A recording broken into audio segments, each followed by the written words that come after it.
තරමටම ආකර්ශනීය පිතිකරණෙන් සිය දහස් ගණනක් නිර්මාණය කළ දක්ෂ දකුණත් පිතිකරුවා දැන් සූදානම් වෙනවා ප්‍රථම පන්දුවාදී ප්‍රථම පන්දුව පිළිගන්නට.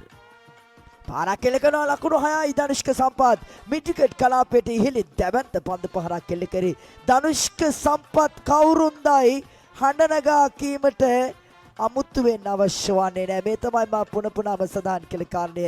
ඔය පොහොන් ශිෂ්ට වර්ගීකරණයේ වසර කිහිපයක් පුරාවටම අංක 1 පිටිකරුවා හැටියට රැඳී සිටියා. පානදුර සුපර් පැෂන් නැමැති නෞකාවේ කපිතාන්වරයා ඔහුයි ධනුෂ්ක සම්පත් කදිම පන්දු පහරක් කෙල කරා ප්‍රථම පන්දුව තුලම.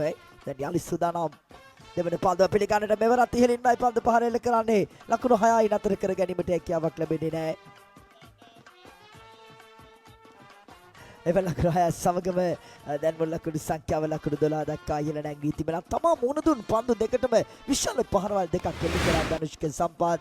අනුව ලකුණු 12යි පානදුර සුපර් පැෂන් අවශ්‍ය වන කදිම ආරම්භය තක්කිටම ලබා දෙමින් තිබෙනවා. මේ අත්දැකීම් මතින් සන්නද්ධ දකුණත් ප්‍රතිකරුවා කලගෙඩිය හේන මධ්‍ය විද්‍යාලයේ ද්විතීක අධ්‍යාපනය ලබා ලාංකීය සැහැල්ලු පන්දුවට දායා දුණු ධනුෂ්ක සම්පත් එරිව ඊළඟ පන්දුව දුර්වල පන්දුව පායිනට සෑහෙන ඈත වැඩි පන්දුව බලමු. නිසික වෙර කඩුරු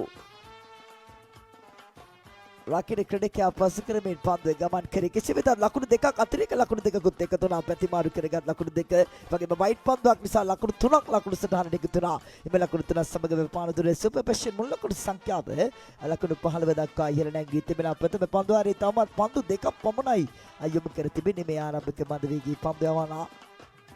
ධනුෂ්ක සම්පත් පහරක් කළ කරන මෙවර පයින් ලික් කලාපයේ දෙසින් පන්දුව 4 සීමාව මේ දැන් පසු කරනවා. නතර කර ගැනීමට කිසිදු අවකාශයක් ලැබෙන්නේ නැහැ.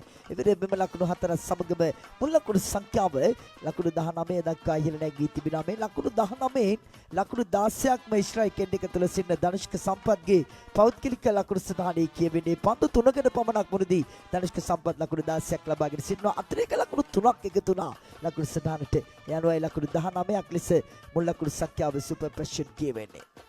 දැනෙන් පහරක් එල්ල කරන අය දැවැන්ත ගණේ පන්දු පහරක් ධනුෂ්ක සම්පත් ඔහුගේ අතේ තිබෙන පිත්තට හඬගා නැගීමට නැතිනම් කෑගසා කීමට හැකි නම් මොනතරම් නම් පන්දු යවන්නන්ට තදින් බැටදී තිබෙනවාද කියා එක එලාව හඬගා කියාවේ.